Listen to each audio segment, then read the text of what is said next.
내 이름은 덕이, 나이는 15이야. 궁에 들어온 지는 벌써 7년이 다 되어가. 내 손을 봐. 한겨울 얼음물에 하도 담가서 붉게 트고 갈라졌지. 사람들은 궁궐 나인이라고 하면 비단 옷 입고 편하게 사는 줄 알지만 천만의 말씀이야. 오늘은 임금님 생신이야. 수라가는 사흘 전부터 잠을 못 잤어. 최고 상국 마마님은 호랑이보다 무서워. 거기 육수 불 조절 똑바로 못해? 임금님 입맛이 얼마나 예민하신데. 불호령이 떨어질 때마다 내 심장은 콩알만해져. 나는 오늘 너비아니를 굽는 담당이야. 소고기를 얇게 저며서 배즙과 간장에 재워뒀다가 숯불에 굽는 거지. 냄새가 정말 기가 막혀. 고기 굽는 냄새가 코끝을 스치면 뱃속에서 꼬르륵 소리가 날까봐 숨을 꾹 참아. 침이 고여서 미치겠어. 고향에 계신 어머니는 평생 고기 구경도 못 해보셨을 텐데 내가 굽고 있는 이 고기 한 점이면 우리 식구들이 며칠은 배를 골지 않을 텐데. 그런 생각이 들 때마다 눈물이 핑 돌지만 얼른 훔쳐내야 해. 음식에 눈물이 들어가면 큰일 나니까. 드디어 수라상이 완성됐어. 12첩 한상. 붉은 칠기상 위에 형형색색의 음식들이 꽃밭처럼 펼쳐져 있어. 나는 상을 들고 대전으로 향해. 발걸음 하나하나가 조심스러워. 혹시라도 넘어져서 이 귀한 음식을 엎으면 내 목이 달아날지도 몰라. 대전 문이 열리고 임금님이 보여.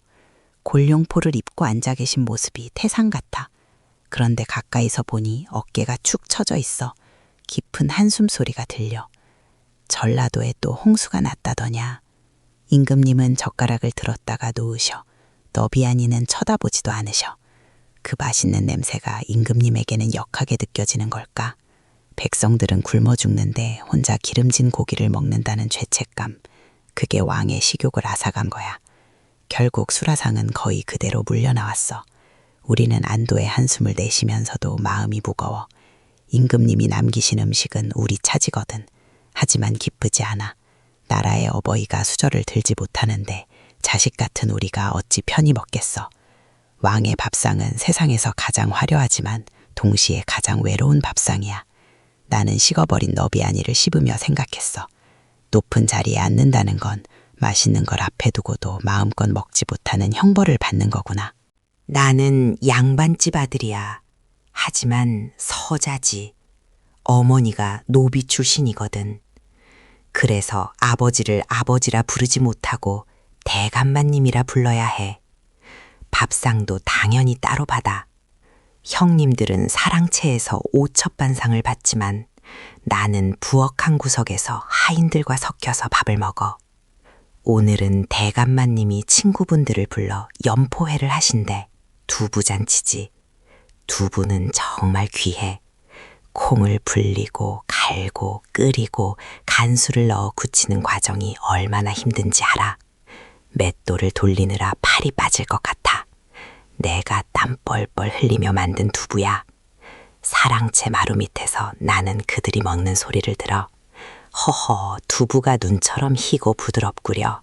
마치 우리네 선비의 마음 같지 않소. 옳거니 자네 시 한 솔 퍼보게. 시 같은 소리 하고 있네. 내 속에서는 불이 치밀어. 그 두부 내가 새벽부터 일어나서 만든 거라고요. 당신들의 그 고상한 척하는 입으로 들어가는 두부, 내 땀과 눈물이라고요. 냄새가 나를 고문해. 멸치 육수에 두부를 넣고 끓인 그 담백하고 고소한 냄새. 백가죽이 등가죽에 붙을 것 같아. 그때 방문이 열리고 형님이 나와. 야, 거기 창석이 있느냐? 예, 도련님. 여기 국물이 남았으니 개에게나 주거라. 형님은 남은 두부 국물을 마당에 휙 뿌려버려. 개가 헐레벌떡 달려와서 핥아먹어. 나는 주먹을 꽉 쥐었어. 나도 먹고 싶은데 개보다 못한 취급을 받는 내가 너무 비참해. 그날 밤 나는 부엌에 몰래 들어가서 남은 비지를 훔쳐먹었어. 두부를 만들고 남은 찌꺼기인 비지. 거칠고 목이 매지만 그거라도 감지 덕지야. 비지를 입안 가득 쑤셔 넣으며 맹세했어. 언젠가 내가 성공하면 저놈의 두부 배가 터질 때까지 먹어주겠다.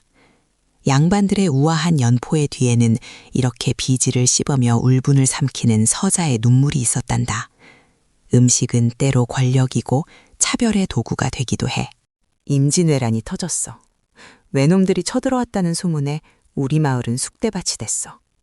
남편은 의병으로 나갔고 나는 어린 아들을 업고 피난길에 올랐지. 걷고 또 걸었어. 발바닥에 물집이 터지고 피가 나도 멈출 수 없었어. 멈추면 죽으니까. 하지만 더 무서운 건 외놈의 칼이 아니었어. 바로 배고픔이었어. 가져온 미숫가루는 진작에 바닥났어. 길가에 보이는 건 불타버린 논밭뿐이야. 엄마, 배고파. 등 뒤에서 아들이 힘없는 목소리로 보채. 그 소리가 내 가슴을 후벼 파. 조금만 더 가면 외할머니 집이야. 거기 가면 밥 줄 거야. 거짓말이야. 친정집이 무사할지 거기까지 갈 수 있을지도 몰라. 어느 폐가에 들어갔어. 부엌을 뒤졌지만 쥐새끼 한 마리 없어. 그때 마당 구석에 묻혀있는 항아리가 보였어. 미친 듯이 달려가서 뚜껑을 열었지. 썩은 내가 진동을 해. 오래된 된장독이야. 곰팡이가 피고 딱딱하게 굳어버린 된장 덩어리. 나는 그걸 손가락으로 찍어서 먹어봤어. 짜고 역겨워. 하지만 그게 유일한 음식이야. 아가, 이거라도 먹자. 나는 된장 덩어리를 물에 풀어서 아이에게 먹였어. 아이는 인상을 쓰면서도 받아먹어. 살고 싶으니까. 그날 밤 우리는 서로의 체온의 의지에 잠이 들었어. 꿈속에서 나는 하얀 쌀밥을 짓고 있었어. 김이 모락모락 나는 갓 지은 밥. 남편이 웃으면서 들어와 여보, 밥 먹자. 행복해서 눈물이 났어. 눈을 뜨니 다시 지옥이야. 그런데 내 품에 안긴 아이가 움직이지 않아. 아가? 철수야? 아이는 차갑게 식어 있었어. 짠 된장물을 너무 많이 먹어서 탈이 난 걸까? 아니면 그냥 기력이 다한 걸까? 나는 소리질러 올 힘도 없었어. 그냥 멍하니 하늘만 봤어. 하늘은 무심하게도 파랗더라. 왜 사람들은 우리 조상 사람들이 밥을 많이 먹냐고 비웃었을까? 이렇게 죽어가는 자식을 본 부모라면 밥이 있을 때 배가 터지도록 먹이고 싶은 게 당연하지 않을까? 우리의 식탐은 탐욕이 아니었어. 그건 공포에 대한 저항이었고 사랑하는 사람을 살리고 싶은 절규였어. 세월이 흘러 전쟁이 끝나고 나는 장사꾼이 되었어. 남쪽 지방에서 이상한 물건을 떼어왔지. 고초라고 부르는 빨간 열매야. 외관에서 만난 상인이 이걸 팔아보라고 하더군. 이게 뭐여?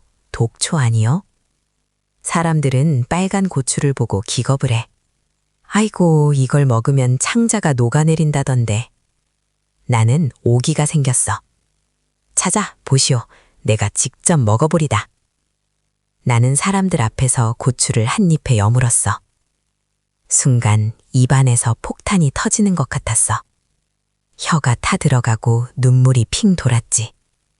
아, 속았다. 진짜 독초인가 보다 싶었어. 그런데 침이 고이는 거야. 매운맛이 사라지자 묘한 개운함이 남았어. 입맛이 확 도는 느낌? 오, 이 맛이 기가 막히네. 밥도둑이 따로 없어. 내가 밥에 고추를 비벼 먹는 걸 보고 사람들이 하나둘 모여들었어. 어디 나도 한번 줘보시오. 그렇게 고추는 퍼져나갔어. 처음엔 호기심으로 나중엔 중독되어서. 특히 가난한 사람들에게 인기가 좋았어. 반찬이 없어도 고추 하나만 고추장에 찍어 먹으면 밥 한 그릇 뚝딱 비울 수 있거든. 밍밍한 나물무침에 고춧가루를 뿌리면 고기 반찬 부럽지 않은 요리가 됐어. 나는 고추를 팔면서 깨달았어. 이 붉은 열매가 조선 사람들의 성격을 닮았다는 걸. 맵고 강렬하고 화끈한 성격. 억눌려 있던 한을 땀으로 배출하게 해주는 매운맛. 고추는 단순한 식재료가 아니라 조선 사람들의 답답한 속을 뻥 뚫어주는 치료제였던 거야. 내가 판 건 고추가 아니었어. 나는 활력을 팔았던 거야. 나는 주막을 운영하는 주모야. 내 주막은 늘 사람들로 북적여. 막걸리 맛이 좋기로 소문이 났거든. 비법? 별거 없어. 누룩을 아끼지 않고 정성껏 빚는 거지. 오늘도 단골 손님인 김영감이 왔어. 주모, 한 잔 주게. 김영감은 하루 종일 밭을 갈고 왔어. 손톱 밑에 흙이 새까매, 어깨는 축 처져 있고. 나는 막걸리 사발에 술을 가득 따르면서 숟가락 하나를 꽂아줘. 안주가 없어도 든든하라고. 김영감은 막걸리를 단숨에 들이켜. 캬 하는 소리와 함께 얼굴에 화색이 돌기 시작해. 이제야 살 것 같네. 이 맛에 살지. 그를 보면서 나는 생각해. 이 술 한 잔이 없었으면 우리 백성들은 그 고단한 세월을 어떻게 버텼을까? 임금님은 금주령을 내리지만 나는 몰래 술을 빚어. 관아에서 단속을 나오면 뒷문으로 항아리를 빼돌리지. 왜냐고? 술은 죄가 없으니까. 가난한 사람들에게 술은 마취제이자 영양제야. 이걸 뺏는 건 너무 가혹하잖아. 어느 날은 젊은 선비가 와서 울면서 술을 마셔. 과거에 또 떨어졌대. 이놈의 세상 내가 다 뒤집어 엎을 거야. 술주정을 부리지만 나는 다 받아줘. 그래요, 그래. 한 잔 더 하고 잊어버려요. 내 주막은 평등한 곳이야. 양반도 상놈도 술 취하면 다 똑같은 인간이거든. 막걸리 사발 앞에서는 신분도 체면도 무장해제돼. 서로 어깨동무하고 노래를 부르지. 그 순간만큼은 모두가 친구가 돼. 이게 바로 술의 힘, 아니 밥상의 힘 아닐까. 자, 이제 정말 이야기를 마칠 시간이야. 덕이의 분물 젖은 수라상, 창석이의 분노 어린 두부, 순이미의 처절한 된장국, 닥서방의 매운 고추, 그리고 월매의 따뜻한 막걸리. 이 모든 이야기가 모여서 지금 내 앞에 놓인 밥상이 된 거야.